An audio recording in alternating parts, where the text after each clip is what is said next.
জান, তোমার কি হয়েছে? এরকম করছো কেন? উফ জান, আমার কিচ্ছু হয়নি, তুমি একটু বেশি বেশি টেনশন করছো। আমি দেখছি তোমার শরীর ঠিক নেই। তুমি আমার কথা শোনো না কেন? রিহানের কথা শুনে নীলা রিহানের গলা জড়িয়ে ধরে মুচকি হেসে বলে। আমার পিচ্চি জামাইটা আমাকে নিয়ে এত চিন্তায় থাকে যে আমার একটু কিছু হলেই সে ভাবে আমার কষ্ট হচ্ছে। কিন্তু জান পাখি, প্রেগনেন্সির সময় এগুলো সবারই হয়। তোমার কিছু হলে আমার ভীষণ কষ্ট হয়। আমি বুঝি তো আমার বাবুটা আমাকে কত ভালোবাসে। আচ্ছা চলো, তুমি বাইরে থেকে এসেছো, খাবার খাবে? একদম না। চুপচাপ এখানে বসে থাকো, আমি নিজে নিজেই ভাত নিয়ে খেতে পারবো। তোমার এখন রান্নাঘরে যাওয়ার কোনো দরকার নেই। আরে পাগল, আমার কিচ্ছু হয়নি।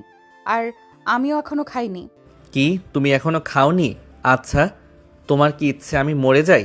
তুমি আমাকে টেনশন দিতে দিতে কোন দিন মেরেই ফেলবে। বলে রিহান দ্রুত রান্নাঘরে যায়, গিয়ে খাবারের প্লেটে ভাত নিয়ে রুমে আসে। এরপর নিজের হাতে নীলাকে খাইয়ে দেয়। এরপর নিজেও খেয়ে নেয়। প্লেট ধুয়ে রুমে আসে। নীলার পাশে শোয়ার সাথে সাথে নীলা তাকে শক্ত করে জড়িয়ে ধরে। রিহান নীলার মাথায় হাত বুলিয়ে দিতে থাকে। তখন নীলা রিহানের বুকে মাথা রেখে জিজ্ঞাসা করে। আমাকে এত ভালোবাসো কেন রিহান? আমার তুমি ছাড়া কে আছে? তোমাকে ভালোবাসবো না তো কাকে ভালোবাসবো? তোমার এত ভালোবাসা আমাকে ভয় পাইয়ে দেয়। যদি আমার কিছু হয়ে যায়? বলেছি না, এসব আজে বাজে কথা একদম বলবে না। চুপচাপ ঘুমাও, অনেক রাত হয়েছে। বলে রিহান নীলাকে শক্ত করে নিজের সাথে জড়িয়ে ধরে। কিছুক্ষণ পর রিহান ঘুমিয়ে যায়, কিন্তু নীলার ঘুম আসছে না। সে রিহানের ঘুমন্ত মুখের দিকে এক দৃষ্টিতে তাকিয়ে আছে। পরদিন যথারীতি সকাল হতেই রিহান নীলাকে ঘুমন্ত অবস্থায় রেখেই কাজে বেরিয়ে যায়। আমার জীবনের সবচেয়ে সুন্দর সিদ্ধান্ত হয়তো এই পাগলটাকে বিয়ে করা। প্রেগনেন্সির 4 মাস চলাকালীন যখন আমার শরীর ভীষণ রকম খারাপ হতে শুরু করে, তখন থেকে বাড়তে থাকে ওর আমাকে নিয়ে পাগলামি। টুইন বেবি কনসিভ করায় প্রথম থেকেই আমার অনেক কমপ্লিকেশন ছিল। তবে আমার স্বামী রিহানের ভালোবাসার কোনো কমতি ছিল না কখনোই। পরিবারের অমতে সকলের বিরুদ্ধে পালিয়ে গিয়ে বিয়ে করেছিলাম আমরা। মাত্র 1 বছরের প্রেমের সম্পর্ক ছিল আমাদের। তখন আমার স্বামী রিহান সবে ভার্সিটি লাইফে পা রেখেছে। আমার আর ওর বয়সের পার্থক্য 2 বছরের। ওর পরিবারের কেউ এই সম্পর্ক মানতে চায়নি। সম্ভ্রান্ত পরিবারের সন্তান হওয়া সত্ত্বেও আমার জন্য নিজের বিলাসবহুল জীবন ছেড়ে এসেছিল সেদিন। আজ প্রায় 1 বছর হতে চললো আমরা আমাদের পরিবার ছেড়ে দূরে আছি। অথচ তার ভালোবাসা আমাকে কখনো বুঝতেই দিল না একাকিত্ব কি। ভাগ্য আমাদের সহায় ছিল। রিহান একটা প্রাইভেট কোম্পানিতে কাজ করছে এখন। ভালোই স্যালারি পায়, তাই দিয়ে আমাদের সুন্দরভাবে চলে যায়। তবে কাজের জন্য তাকে সারাদিন বাইরে থাকতে হয়। আমাকে বাসায় একা রেখে যেতে হবে বলে একজন হেল্পিং হ্যান্ড রাখা হয়েছে কয়েক মাস আগে। আমাদের সুখের সংসার তবুও কেমন যেন অসম্পূর্ণ। আচ্ছা, আমাদের পরিবার কি আমাদের মেনে নেবে না? আমাদের বাচ্চাগুলো কি দাদা দাদির আদর পাবে না? একটা ভুলের শাস্তি আজীবন বয়ে বেড়াতে হবে আমাদের? বিকেলে একা একা বসে এইসব ভাবছিল নীলা। তার ভাবনার মাঝেই অফিস থেকে ফিরল রিহান। অফিস ব্যাগটা রেখে হাঁটু গেড়ে বসে পড়ে নীলার পেটের কাছে। নীলা ডালার লেডিস শার্ট পেট থেকে সরিয়ে চুমুতে ভরিয়ে দিল সেখানটায়। এটা নতুন কিছু নয়, গত 5 মাস ধরেই এমনটা করে সে। বাবুদের সাথে একাই একা কথা বলবে, পেটে কান পেতে শুয়ে থাকবে, এটা যেন তার নিত্যদিনের অভ্যাস। এইভাবে যত দিন যেতে লাগলো, ততই নীলার শরীর খারাপ হতে শুরু করলো। শরীরে ধরা পড়লো নানান ধরনের জটিলতা। নর্মাল ডেলিভারি করার মতো অবস্থা ছিল না তার। তাই 8 মাসের শেষের দিকে সেই সি সেকশন করার কথা বলেন ডাক্তার। এরপর ডাক্তারের সাথে আরও কিছু কথা হয় রিহানের, যা রিহান আর ডাক্তার ছাড়া সবারই অজানা। সেই দিন ডাক্তারের চেম্বার থেকে বেরিয়ে রিহান থমকে গিয়েছিল। ঠিকমতো কথা বলছিল না, মুখ সবসময় মলিন হয়ে থাকতো। সময়ের সাথে সাথে নড়াচড়া করাও অসম্ভব হয়ে গেল নীলার। টুইন বেবি হওয়ার আরও বেশি সমস্যা ছিল। উঠে দাঁড়ানোর মতো ক্ষমতাও হারিয়ে ফেলল ও। রিহান অফিস থেকে ওয়ার্ক ফ্রম হোমের জন্য আবেদন করেছিল, যাতে করে পুরোটা সময় নীলার যত্ন নিতে পারে। এখন হুইল চেয়ার করেই নীলা চলাফেরা করতে হয়। নীলার খাওয়া থেকে শুরু করে গোসল করানো, ওয়াশরুমে নিয়ে যাওয়া, ওষুধ দেওয়া, সব কেমন একা হাতে করে ফেলতো ছেলেটা। নীলা মাঝে মাঝে বলতো, তোমার কষ্ট হয় না রিহান? কিভাবে সামলাও তুমি এত কিছু? বিরক্ত আসে না আমার উপর? রিহান তখন নীলার চোখের দিকে মায়াভরা দৃষ্টিতে তাকিয়ে থাকতো। আলতো হাতে গাল ছুঁয়ে ঠোঁটে চুমু খেয়ে বলতো, তুমি যদি আমার জায়গায় থাকতে তাহলে কি করতে?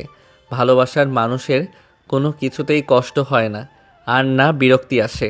বুকে বাসা বেঁধে থাকা ব্যথা আর হারিয়ে ফেলার যে ভয় নিয়ে আমি বেঁচে আছি, সেটা যদি একটু বুঝতে তবে এসব বলতে পারতে না। নীলা শুধু ছলছল চোখে তাকিয়েছিল ছেলেটার মুখের দিকে। কি অসম্ভব মায়া, কি দারুণ আকুতি ভরা তার কণ্ঠস্বর। এমন একজন মানুষ ছেড়ে কি থাকাটা কি সম্ভব? নীলা ভেবেছিল বড়লোকের অল্প বয়সী ছেলে হয়তো তাকে ভালো লেগেছে তাই বিয়ে করেছে, কয়েকদিন পর ছেড়ে চলে যাবে। কিন্তু এই ছেলে যে তাকে এমন ভয়ঙ্কর বাঁধনে আবদ্ধ করবে এটা তার কল্পনার বাইরে ছিল। একদিন মাঝরাতে নীলার ঘুম ভেঙে গেল কারো কান্নার শব্দে। পাশে ফিরে রিহানকে পেল না। কোনো রকম বালিশ ধরে উঠে বসলো ও। খাটের থেকে কিছুটা দূরে জায়নামাজে বসে কান্নায় ভেঙে পড়েছে রিহান। কান্না তোপে শরীর কেঁপে উঠছে ছেলেটার। ভিতরটা কেঁপে উঠল নীলার। নীলা খাট থেকে নেমে উঠে দাঁড়িয়ে আবারও পড়ে যেতে নিলে দুহাত আগলে নিল কেউ। তাকে উঠতে দেখেই নামাজ শেষ করে এগিয়ে এসেছে রিহান। নীলাকে খাটে বসিয়ে বুকে জড়িয়ে নিল রিহান।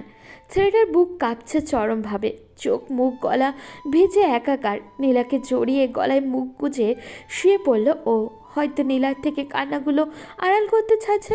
নীলা রিহানের মাথায় হাত বুলিয়ে সান্ত্বনা দিয়ে বলল, কি হয়েছে, এমন করছো কেন? ভয় পেয়েছো? আমি আছি, দেখো, শান্ত হও দয়া করে। নীলাকে হারানোর ভয়ে কেমন নিস্তব্ধ হয়ে গেল ছেলেটা। রিহানের ভয় দুশ্চিন্তা দেখে নীলাও কেমন ঘাবড়ে গেল। আচ্ছা, আমি আমার বাচ্চাদের দুনিয়া দেখাতে পারবো তো? ওদের বাবার কোলে তুলে দিতে পারবো তো? যদি কিছু হয়ে যায় আমার, তখন এই পাগল ছেলেটাকে কে সামলাবে? কি হতে চলেছে আমাদের সাথে? মাঝরাতে চাঁদের আলোয় ঝলমল করছে চারিপাশ। ব্যালকনিতে রাখা দোলনায় নীলা রিহানের কোলে বসে সেই সৌন্দর্য উপভোগ করতে ব্যস্ত। নীলা রিহানকে বারবার নামিয়ে দিতে বললেও সে একইভাবে কোলে নিয়ে ঘাড়ে মুখ গুজে রয়েছে। থেকে থেকে চুমু দিচ্ছে আর দুই একটা কথার হ্যাঁ হুঁ উত্তর দিয়ে যাচ্ছে। ব্যাপারটা নিয়ে নীলা বেজায় বিরক্ত। প্রেগনেন্সির এই লম্বা জার্নিতে মুড সুইংটা ভীষণভাবে চেপে ধরেছিল তাকে। হুট করেই রেগে যাওয়া, চিৎকার করা, গাল ফুলিয়ে বসে থাকা, এরপর কোনো কারণ ছাড়াই কেঁদে কেটে রিহানের বুক ভাসানো, এইসব নীলার এখনও অভ্যেসে পরিণত হয়েছে। ইদানিং মাকে মিস করি ভীষণ। রিহানের ভালোবাসা এবং যত্নের কোনো কমতি নেই, তবুও মায়ের অভাব বোধ করি। মনের মাঝে অজানা ভয় বাসা বেঁধে থাকে। যদি কিছু হয়ে যায়, যদি কিছু হয় আমার বেবিদের, তাহলে কি হবে? কিভাবে থাকবে আমার রিহান? প্রায় 1 বছর তো হতে চলো নিজেদের পরিবার ছেড়ে দূরে দূরে আছি। আমার বাচ্চারা কি দুনিয়াতে এসে তার দাদা দাদের আদর ভালোবাসা পাবে না? এসব ভাবতে ভাবতে চোখ বেয়ে জল গড়িয়ে পড়ল নীলার। রিহানের হাতে শক্ত বাঁধন নীলার পেটে। হাতে পানির ফোঁটা পড়তেই ঘাট থেকে মুখ তুলল রিহান। অস্থির হয়ে উঠল ক্রমশ। নীলাকে ঘুরিয়ে নিজের দিকে করে দুই হাতে গাল ছুঁয়ে বলল, কি হয়েছে জান? কাঁদছো কেন? ব্যথা হচ্ছে পেটে? কোথায় কষ্ট হচ্ছে তোমার? আমাকে দেখাও জান। ছলছল চোখে কথাগুলো বলল রিহান। নীলা ঠোঁট চেপে কান্না আটকাতে না পেরে রিয়ানকে জড়িয়ে ধরে শব্দ করে কেঁদে ফেলল। এতে করে আরও বেশি অস্থির উন্মাদ হয়ে উঠল ছেলেটা। নীলাকে কোলে নিয়ে রুমে শুইয়ে দিল বেডে। কান্না বেচা গলায় বলল, সরি জান, আই এম সরি, খুব করে সরি। আমার জন্য তোমাকে এত কষ্ট পেতে হচ্ছে। আমি বুঝতে পারিনি জান। আমার খুশির জন্য, আমার বাবা ডাক শোনার জন্য তোমার এতটা কষ্ট সহ্য করতে হবে। আমি বুঝতে পারলে কখনোই বাবা হতে চাইতাম না। আমি তোমাকে ভীষণ ভালোবাসি জান। কোনো কিছুর বিনিময়ে তোমাকে হারানো সম্ভব না। আর বলতে পারল না ছেলেটা। নীলাকে জড়িয়ে ধরে কান্নায় ভেঙে পড়ল। কান্নার তোপে রিহানের শরীরও কেঁপে কেঁপে উঠছে বারংবার। নীলা রিহানের দুই হাত ছড়িয়ে নিল নিজের সাথে। বুকে মুখ গুজে শুয়ে থাকা অবস্থায় মাথায় হাত বুলিয়ে দিল। নীলার ভেতরে থাকা ভয়টা আরও বেশি করে জোরালো হলো এবার। ছেলেটা তাকে অসম্ভব ভালোবাসে, তাতে কোনো সন্দেহ নেই। আবার তার শরীরের অবস্থাও যে ভালো নয় সেটা সে জানতো। কিন্তু এবার নিশ্চিত হলো এটা কোনো ছোটোখাটো সমস্যা না, জীবনের ঝুঁকি আছে তার। নীলা নিস্তব্ধ হয়ে রিহানকে জড়িয়ে ধরে শুয়ে রইল। ঘুমিয়ে গেছে রিহান। নীলার মাথায় এখন একটাই চিন্তা, রিহানের মা বাবার সাথে যোগাযোগ করা। নীলার কিছু হলে এই ছেলেকে কে সামলাবে? যেখানে তার জীবনের নিশ্চয়তা নেই সেখানে কার ভরসায় রেখে যাবে রিহানকে? রিহানদের বাসায় ডাইনিং রুমে বসে আছে রিহানের পরিবারের সবাই, রিহানের মা বাবা সহ আরও কিছু আত্মীয়। খালি বাসা আজ মানুষে ভরপুর। নীলা রিহানকে বলার পর সে নিজ থেকেই তার মা বাবার সাথে কথা বলেছে। তাদের সন্তান আসার কথা শুনে রিহানের পরিবার আর রাগ করে থাকতে পারেনি। রিহান তাদের একমাত্র ছেলে, অনেক আদরের সন্তান। সেই রিহানের অংশ তাদের নাতি নাতনি আসতে চলেছে। এরপর আর কিভাবে রাগ করে থাকবেন তারা? আজ সকাল হতেই চলে এসেছে তারা। রিহানকে জড়িয়ে সে কি কান্না তার মায়ের, তা দেখে বুকে এক সূক্ষ্ম পীড়া অনুভব করলো নীলা। নিজের সন্তানের থেকে দূরে থেকে এক মায়ের মনে কি চলে সেটা বুঝতে পারল সে। নীলার শ্বশুর শাশুড়ি তাকে নিয়ে তবে ফিরবেন বাড়িতে, কিন্তু রিহান নীলাকে কোথাও যেতে দিবে না, আর না সে যাবে। এই সময় নীলার জার্নি করা নিষেধ, আর নিয়মিত চেক আপ করাতে হয়। রিহানের মা এবার রেগে গেলেন। তার একমাত্র ছেলের বউ কোনো ভাড়া বাসায় থাকবে? এতদিন যোগাযোগ ছিল না, কিন্তু এখন তো সব ঠিক হয়ে গেছে। এখন সে কিছুতেই রাখবেন না এখানে। দরকার হয় রিহানকে রেখে বউ নিয়ে চলে যাবেন। এক কথায় কাজ হলে বোধ হয়। রিহান গম্ভীর মুখে বসে আছে। তার কথা একটাই, বউ ছাড়া সে থাকতে পারবে না, কারোর কাছে রেখে সে শান্তিও পাবে না। তার বউ তাকে প্রয়োজন। এসব শুনে মিটিমিটি হাসছে সকলে। শেষের সিদ্ধান্ত নেওয়া হলো নীলা আর রিহানের বাসায় থাকবে। রিহানের প্রথম সন্তান রিহানের নিজের বাড়ি থেকেই হবে, কোনো ভাড়া বাসা থেকে চলবে না। নীলাও দ্বিমত করেনি, কারণ তার বাচ্চারা কোনো তাদের অধিকার থেকে বঞ্চিত হবে। এরপর সময় কেটে গেছে। নীলা নিজের স্বামীর বাসায় এসেছে আজ 2 মাস। এখন তার প্রেগন্যান্সির সময় 9 মাস। গত 2 মাস ধরে হাঁটা চলা সম্পূর্ণ তার বন্ধ। না বসে থাকা যায়, না শুয়ে থাকা যায়। অতিরিক্ত ব্যথা যখন নীলা শব্দ করে কান্না করে, তখন নীলাকে নিজের বুকে জড়িয়ে ধরে রিহান। নিচেও কাঁদে। অনুশোচনায় গুমড়ে মরছে ছেলেটা। ঘুম নেই, খাওয়া নেই, সারাক্ষণ নীলার কাছে থাকে। নীলার শাশুড়ি মাও তাকে ভীষণ ভালোবাসে, যত্ন করে খাইয়ে দেয়, চুল বেঁধে দেয়, তার সব কিছু উনি নিজের হাতে করে দেয়। রিহানের বাবা অফিস থেকে আসার সময় নীলার পছন্দের খাবার নিয়ে আসেন। নীলার মাথায় হাত বুলিয়ে সাহস দেয়। সবার ভালোবাসায় সিক্ত নীলা। এমন একটা স্বামী, এমন একটা পরিবার প্রতিটি মেয়ের স্বপ্ন। কিন্তু সবার কপালে বুঝি সব সুখ সহ্য হয়? রাত 2টা বাজে হয়তো। পেটের তীব্র ব্যথায় ঘুম ভেঙে গেল নীলার। শরীর ঘেমে ভিজে উঠেছে তার, গলা শুকিয়ে কাঠ হয়ে গেছে। রিহান গভীর ঘুমে মগ্ন, নয়তো নীলার নড়াচড়ার ঘুম থেকে উঠে যেত ছেলেটা। হঠাৎ করেই নীলা পেটের জোরালো ব্যথায় গুঙিয়ে উঠতেই ঘুম ভাঙল রিহানের। নীলাকে ধরে উঠে বসে পড়ে। পাশ ফিরেই লাইট চালিয়ে দিয়েছে ও। কি হয়েছে জান? ব্যথা করছে খুব? আমি আম্মুকে ডাকছি, এখনই হাসপাতালে নিয়ে যাব তোমায়। রিহান নীলাকে কোলে তুলে নেওয়ার কিছুক্ষণ পরেই জ্ঞান হারালো নীলা। চোখ বন্ধ হওয়ার আগে শুধু রিহানের মুখটা অস্পষ্ট দেখতে পেয়েছিল ও। নীলা জানে না আর কখনো দেখা হবে কি না এই মায়াভরা ছেলেটাকে। সে জানে না তার বাচ্চারা কি হবে। সে কি তার বাচ্চাদের সুস্থভাবে দুনিয়ায় দেখতে পারবে? জ্ঞান ফেরার পরে নীলা নিজেকে আবিষ্কার করলো হাসপাতালের এমার্জেন্সি রুমে। রিহান তার ক্যানেল লাগানো হাত জড়িয়ে পাশে বসা। কাঁদতে কাঁদতে চোখ মুখ একেবারে ফুলে লাল হয়ে গেছে ওর। ছেলে মানুষ এত কাঁদতে পারে তা আগে জানা ছিল না নীলার। বিয়ের আগে সেই গম্ভীর ব্যক্তিত্বের রিহান আর এখন নীলার সামনে বসে থাকা ছেলেটার মধ্যে এত কেন পার্থক্য? রিহানের দাম্ভিকতা আর গাম্ভীর্যের দেওয়াল ভেঙে চৌচির হয়ে গেছে। হয়তো ভালোবাসা এমনটাই, যাকে ভালোবাসো তার সামনে তুমি ভীষণ দুর্বল আর অসহায়। বাইরের শক্ত খোলসের আড়ালে লুকিয়ে থাকা কোমল হৃদয় শুধু হারানোর ভয় পায়। সামান্য দূরত্বেও ক্ষণে ক্ষণে কেঁপে ওঠে বক্ষপিঞ্জর। অতিরিক্ত ব্যথায় আর ব্লিডিং হওয়ার কারণে জ্ঞান হারিয়েছিল নীলা।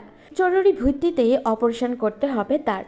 তবে সমস্যা হচ্ছে অন্য জায়গায়। প্রেগন্যান্সির কয়েক মাস পরেই নীলার পেটে টিউমার ধরা পড়ে। সময়ের সাথে সাথে সেটা আরও বেশি বড় হয়। প্রথমত টুইন বেবি, তারপর আবার এমন টিউমার। এর কারণে লাইফ রিস্ক রয়েছে ব্যাপকভাবে। দুটো বাচ্চার মধ্যে একটি বাচ্চার গ্রোথ স্বাভাবিক, তবে অন্য বাচ্চাটি বেশ ছোট এবং দুর্বল।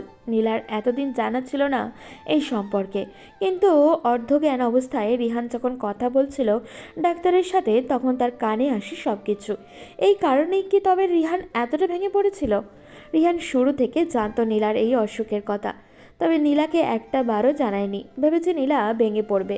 কিছু চেক আপ করার পর নীলাকে প্রস্তুত করা হলো অপারেশনের জন্য।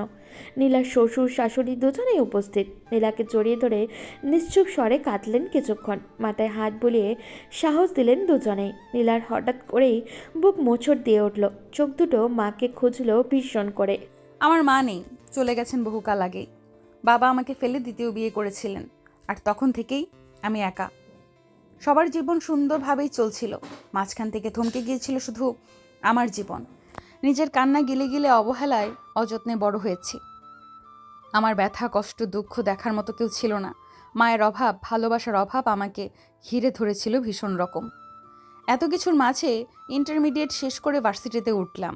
থার্ড ইয়ারের সময় রিহানের সাথে পরিচয় হয়। সে ভীষণ মেধাবী ছাত্র, তারপর আবার বড়লোক ঘরের সন্তান, এই ভেবে তাকে এড়িয়ে চলতাম। কোনো এক দুর্ঘটনায় তার সাথে আষ্টেপৃষ্ঠে জড়িয়ে গেলাম আমি। যত দূরে সরিয়ে দিতাম ছেলেটা ততই কাছে চলে আসতো আমার। এরপর একাকী জীবনে রিহান আমার জন্য এক মুঠো সুখ নিয়ে হাজির হয়। বন্ধুর মতো পাশে থাকে, আমার ছোট ছোট বিষয়গুলো নিয়ে ভাবে। ধীরে ধীরে আমরা একে অপরকে ভালোবেসে ফেলি।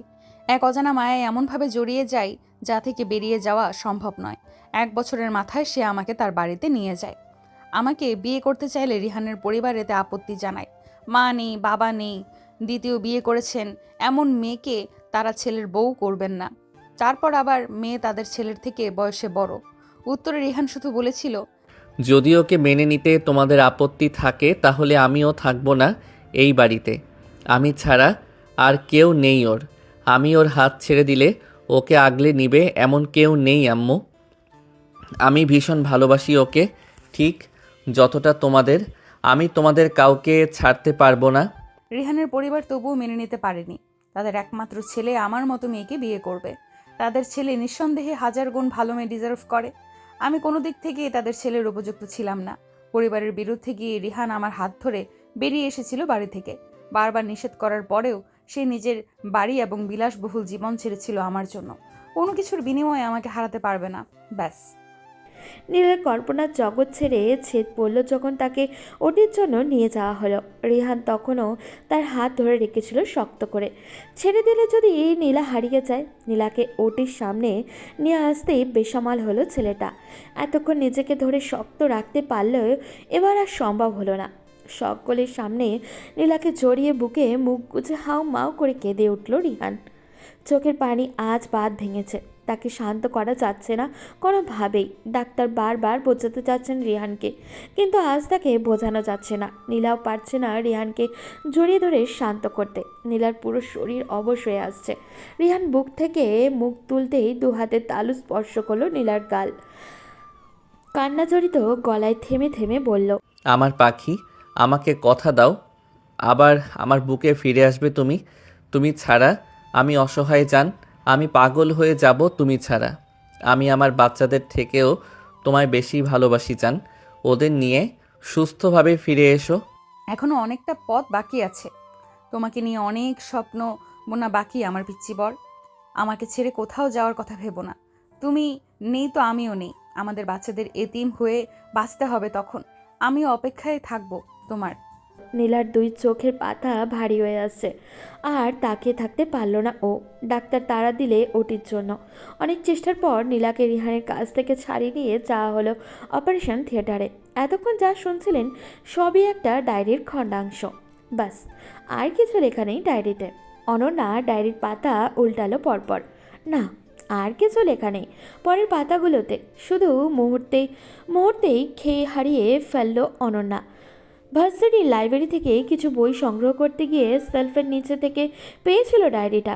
কারোর নাম লেখা ছিল না, শুধু প্রথম পৃষ্ঠায় লেখা ছিল অনাকাঙ্ক্ষিত অসুখ। ডায়েরিতে এমন শিরোনাম দেখে কিছুটা অবাক হয়েছিল অনন্যা। পরবর্তীতে সেটা নিজের সাথেই নিয়ে এসেছিল, যদি কেউ খোঁজ করে সেজন্য। বেশ কিছুদিন পার হওয়ার পর যখন ডায়েরিটার কথা মনে পড়ে, বেশ আগ্রহ নিয়ে ডায়েরির পাতা খুলতেই শেষের দিকে চোখ পড়ল। কারোর প্রেগনেন্সির সময়ের কয়েক মাসের ঘটনা লেখা। আগের পৃষ্ঠাগুলো পড়ে দেখা হয়নি এখনও, তবে শেষের দিকটা পড়তেই থমকে গেল অনন্যা। কারণ জীবনের বাস্তবতাটা এত উপলব্ধি করতে পারল সে। উদ্বিগ্ন পায়ে উঠে দাঁড়ালো, অধৈর্য হলো মন, অস্থিরতা কাজ করছে ভিতরে। বাকি পৃষ্ঠাগুলো খালি পড়ে আছে কেন? ওলটপালট করেও মেয়েটির নাম পেল না কোথাও। বৃতৃষ্ণায় ভরা এক নারীর জীবনের লেখা, পাতায় পাতায় চোখের পানি স্পষ্ট দাগ। না জানি কতটা কষ্ট দুঃখ নিয়ে সে লিখেছিল কথাগুলো। অনড়ার মন ব্যাকুল হলো জানতে কার ডায়েরি এটা, কার জীবনের ঘটনা এগুলো।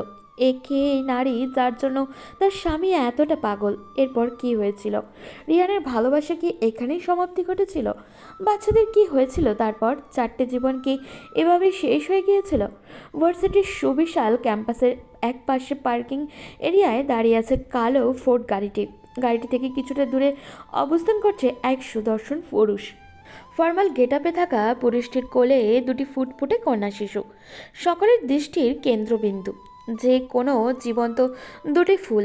বাবার কোলে থাকা দুটো রাজকন্যা, দুজনের গায়ে স্কাই ব্লু কালারের ফ্রক, দুজনের চুল একইভাবে ঝুটি করা। বয়স কত হবে? 1.5 বা 2 বছর। অমায়িক সৌন্দর্য আর মায়ার অধিকারী বাচ্চা দুটো টাগর টাগর চোখ ঘুরিয়ে চারপাশে দেখতে ব্যস্ত। পাশে থেকে যেই যাচ্ছে একবার তাদের দিকে তাকাচ্ছে। বাবার কোলে কি সুন্দর লেপ্টে আছে তারা। আম্মা আম্মা বলে দুটো বাচ্চা একসাথে হইচই শুরু করলো বাবার কোল থেকে। অর্থাৎ এবার তাদের নামিয়ে দেওয়া হোক। তাদের মা এসেছে, এবার মায়ের কাছে যাবে। লোকটা তাদের নামালো না কোল থেকে, বরং আরও খানিকটা চেপে ধরল নিজের বুকে। যেভাবে উথাল পাথাল করছে মেয়ে দুটো যে কোনো সময় পড়ে যাবে। কিছুটা দূরে শাড়ি পরিহিত এক অপরূপা এগিয়ে আসছে তাদের দিকে। সুতি মেরুন রঙের শাড়ি পরা, চুলগুলো হাত খোপা করে তাতে ফুল গোজা, হাতে খয়েরি রেশমি চুড়িগুলো রিন করে উঠছে হাঁটার তালে। মুখে সামান্য প্রসাধনী ব্যবহার করেছে মেয়েটা। তাতে কি অপূর্ব মায়াবিনী দেখালো তাকে। মেঘাচ্ছন্ন চোখে সেই অপরূপাকে দেখতে ব্যস্ত রিহান। চোখের পলক ফেলতে ভুলে গেল ও। বাচ্চাদের কোলে নিয়ে ঠায় দাঁড়িয়ে রইল সেখানে।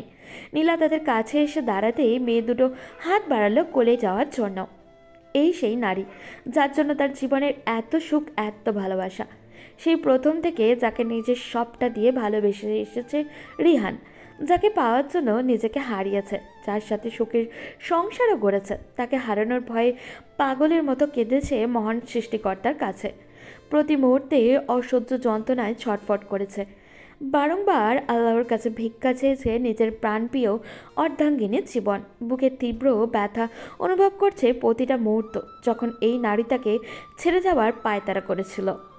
সেই দিন নীলাকে অপারেশন থিয়েটারে নিয়ে যাওয়ার পর মুহূর্তে জ্ঞান হারায় রিহান। অতিরিক্ত মানসিক চাপ আর স্বাস্থ্যের ঘাটতি থেকে ছোটোখাটো হার্ট অ্যাটাক করেছিল ও।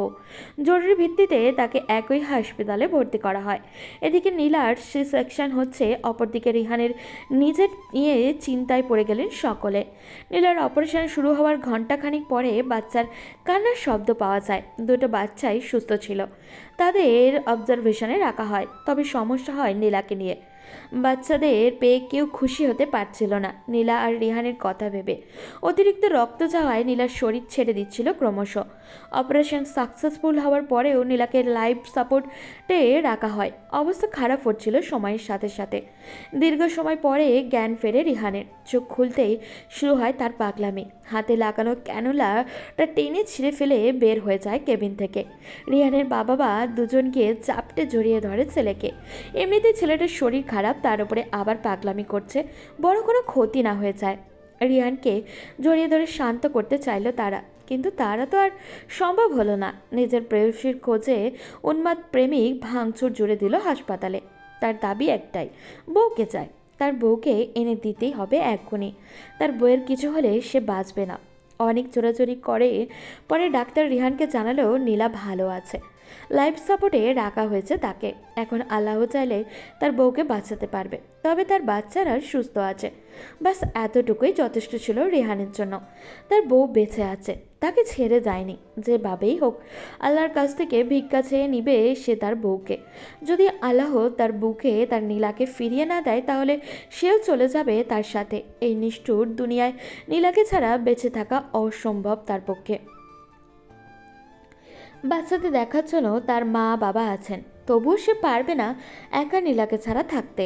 এরপর শুরু হলো রিহানের লড়াই নিজের প্রাণ এবং অস্তিত্বকে টিকিয়ে রাখার লড়াই, দিন রাত আল্লাহর কাছে প্রার্থনা করা আর নিজের স্ত্রীর পাশে থাকা। এর মাঝে নীলার অবস্থা কিছুটা ভালো হলে তাকে ইমার্জেন্সি রুমে শিফট করা হয়। জানা যায় নীলার শরীর প্যারালাইসিস হয়ে আছে, তবে মস্তিষ্ক সচল। তাতেও হাল ছাড়েনি রিহান। বইয়ের সব কাজ সে নিজেই করে ফেলতো। তার মেয়ে দুটোকে দেখাশোনা করার জন্য আলাদা নার্স রাখা হলো, তবে নীলার কাছে তাদের আসা নিষেধ। ডাক্তার ব্যতীত কেউ ছুতে দিত না রিহান। এভাবে 3 মাসের মাথায় নীলার শরীর রেসপন্স করতে শুরু করে। সেদিন রিহানের কান্না আবারও দেখেছিল সকলে। হাসপাতালের নার্স আর ডাক্তার সকলেই কেঁদেছিল সেদিন এক পাগল প্রেমিকের কান্নায়। আল্লাহর দরবারে হাত তুলে দোয়া করেছিল অসংখ্য মানুষ। আল্লাহর অশেষ রহমতে 6 মাসের মাথায় সুস্থ হয়ে উঠল নীলা। নীলাকে জড়িয়ে ধরে হাজারো চুমুতে জড়িয়ে দিয়েছিল রিহান। দীর্ঘদিনের তৃষ্ণার্ত সে। নিজের প্রেয়সীকে ছাড়া নিজেকে কল্পনা করতে পারেনি রিহান। তার এমন ভালোবাসা আর আল্লাহর দয়ায় আজ নীলা আবারও তার বুকে ফিরে এসেছে। তাকে ছেড়ে যায়নি। তাদের সন্তানও এখনও সুস্থ আছে। দীর্ঘ এক অমাবস্যার পরে তাদের জীবনে আবারও আলিখিত হলো পূর্ণিমা। শরীরে নীলার স্পর্শ লাগতে ভ্রম কাটল রেহানের। এটা স্বপ্ন নয়, সত্যি। তার ব্যক্তিগত নারী, তার ভালোবাসা তার সামনে দাঁড়িয়ে। কোল ভর্তি সুখ, তার স্ত্রী সন্তান নিয়ে ভরা সংসার। অতীতে ঘটে যাওয়া ঘটনা আর সেই অনাকাঙ্ক্ষিত অসুখ ভুলে যাওয়া এত সহজ নয় তার জন্য। এখনও মাঝরাতে ঘুম ভেঙে যায় সেই সব দিনের কথা স্মরণ করলে। খারাপ স্বপ্নের ন্যায় তার পিছনে পড়ে থাকে সেই দিনগুলো তাদের জীবনে পুনরায় না আসুক। আধারের দেওয়াল ভেঙে চুরমার হয়ে যাক। নীলা বাচ্চাদের কোলে তুলে নিল 2 হাতে। মেয়ে দুটো দেখতে পুরোটাই বাবার মতো, তবে চুলগুলো মায়ের মতো বড় এবং ঘন। স্বভাব চরিত্র বাবার সাথে বেশ মিল তাদের। তাদের বাবা যেমন নীলার জন্য পাগল, ঠিক তেমনই তারা নীলার জন্য পাগল। মা ছাড়া তাদের চলে না এক মুহূর্ত। আজকে ভার্সিটিতে একটা ছোটোখাটো অনুষ্ঠান ছিল, যার দরুন বাধ্য হয়েই বাচ্চাদের নিয়ে আসতে হয় নীলাকে, আর বাচ্চাদের সামলানোর জন্য বাচ্চাদের বাবাকেও। এতক্ষণ রিহানের কাছে রেখে গিয়েছিল মেয়েদেরকে, নয়তো তাকে জীবনেও টিকতে দিত না রিহানের পাজি মেয়েগুলো। বাপের কার্বন কপি বলে কথা। অনেকক্ষণ অপেক্ষা করলাম না। আসলে অনুষ্ঠান শেষ করে সবার সাথে কথা বলতে গিয়ে দেরি হয়ে গেল। এত গরমে তুমি বাচ্চাদের কোলে নিয়ে দাঁড়িয়ে আছো, আমি ভীষণ সরি। মন খারাপ করেই কথাগুলো বলল নীলা। ছেলেটা অফিস না গিয়ে বাচ্চাদের নিয়ে এখানে রয়েছে শুধু তার জন্য। বেশ খারাপই লাগলো নীলার। রিহান 2 কদম এগিয়ে এসে পকেট থেকে রুমাল বের করে নীলার কপালে জমে থাকা বিন্দু বিন্দু ঘাম মুছতে ব্যস্ত। তোমাকে একটু কাছে পাওয়ার নেশায় সারা জীবন অপেক্ষা করতে রাজি। তোমায় একটু ছুঁয়ে দেওয়ার জন্য 1000 জনম দাঁড়িয়ে থাকতে রাজি। তোমায় একটু ভালোবাসার লোভে নিজেকে বিলীন করতে রাজি। তোমাতেই আমার শুরু, তোমাতেই আমার সমাপ্তি বউ। ইস, ঢং দেখে আর বাঁচি না। শয়তান ছেলে, তুমি আর ছোট না। কোথায় কি বলতে হয় জানো না? আমি আমার বউকে ভালোবাসি, এটা বলা কি অন্যায়? অন্যায় না হলেও সবার সামনে নির্লজ্জের মতো চেঁচিয়ে বলার কি আছে? আমি তোমার জন্য শত সহস্রবার নির্লজ্জ হতে রাজি। আমার মহারানী, আপনার মুখে নির্লজ্জ ডাকটাও আমার কাছে মধুর মতো শোনায়। নবীনবরণ উৎসব শেষ করে ভার্সিটির ক্যাম্পাসে ডান দিকে বিশাল বড় কৃষ্ণচূড়া গাছের নিচে বেঞ্চে বসেছিল অনন্যা। ব্যবসা গরমে শাড়ি পরার তরুণ, তার অবস্থা নাজেহাল। গাছের ছায়ায় বসে বসে আনমনেই ভাবছিল সেই ডায়েরিটার কথা। কোনো নাম লেখা না থাকায় সে আজও খুঁজে পায়নি ডায়েরির মালিককে। লাইব্রেরিতে গিয়ে অনেকবার জিজ্ঞাসাও করা হয়েছে, ফলাফল শূন্য। ভাগ্য তার সহায় হয়নি, সে খুঁজে পায়নি সেই নারীকে। আর না জানতে পেরেছে কি হয়েছিল তার সাথে। মেয়েটি বেঁচে আছে তো? আচ্ছা, তাদের বাচ্চাদের কি হয়েছিল? আর রিহান নামক পুরুষটির কি হয়েছিল? তার আকাশ পাতাল ভাবনার মাঝে একটা ছোট্ট ফুটফুটে বাচ্চা এসে তার শাড়ির আঁচল টেনে ধরে। স্কাই ব্লু কালারের বারবি গ্রাউন্ড পরা ধবধবে ফর্সা শরীর তার। ডাগর ডাগর চোখে অনন্যার দিকে তাকিয়ে আছে সে। বাচ্চাটিকে দেখে এক মুহূর্ত দেরি না করে ছট করে তাকে কোলে তুলে নিল। টপাটপ চুমু খেলো গালের, চোখে, কপালে। আস্ত এক জীবন্ত পুতুল বাচ্চাটা। এরপর আশেপাশে তাকালো কাউকে খুঁজতে। বাচ্চাটা কার সাথে এলো এখানে? বাচ্চাটার বয়স কতই বা হবে?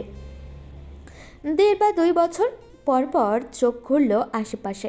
হঠাৎই তার সামনে দৌড়ে এলো ফর্মাল ড্রেস পরিহিত এক সুদর্শন পুরুষ।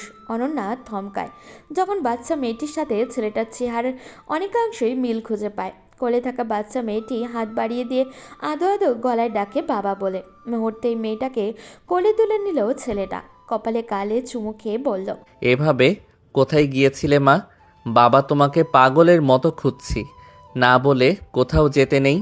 যদি তুমি হারিয়ে যেতে তখন কোথায় খুঁজতাম বলো?